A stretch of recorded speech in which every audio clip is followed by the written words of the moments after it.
4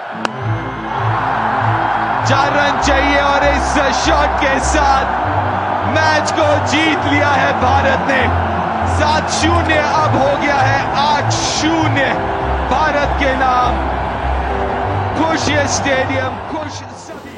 ODI হার পিসিবির দিকে সমালোচনার ভার, তাই পিসিবি হাঁটছে ব্যতিক্রম পথে। প্রথমে আর্মি ট্রেনিং, এখন একই সাথে 2 হেড কোচ নিয়োগ। তবে এর আগে ইংল্যান্ড ও ওয়েস্ট ইন্ডিজ এই একই কাজ করেছে।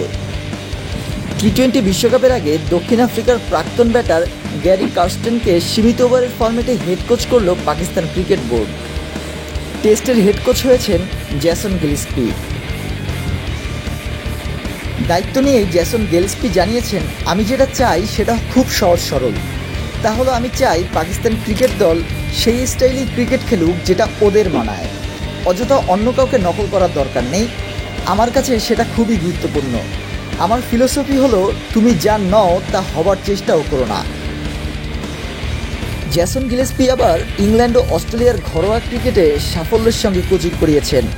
সাউথ অস্ট্রেলিয়ায় দীর্ঘদিন কোচিং করানোর পর কাউন্টিতে অজি প্রাক্তন স্পিনার হেড কোচ ছিলেন ইয়র্কশায়ার ও সাসেক্সের। কিন্তু গিলস্পি নন। আলোচনায় পোর্টিয়াস হেড কোচ গ্যারি কার্স্টন।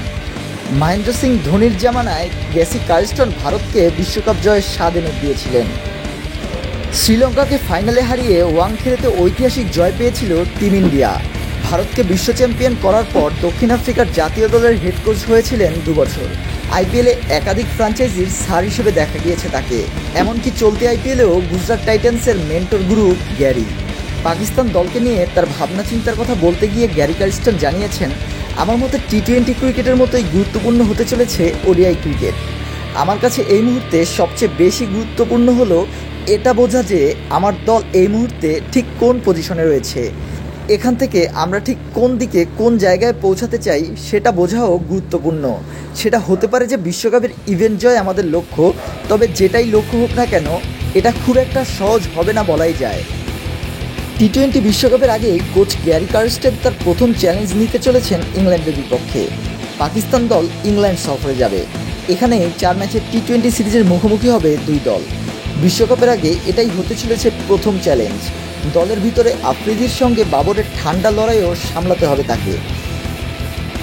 এত পদক্ষেপে পিসিবির একটাই আশা, বড় টুর্নামেন্টে জয়লাভ করা।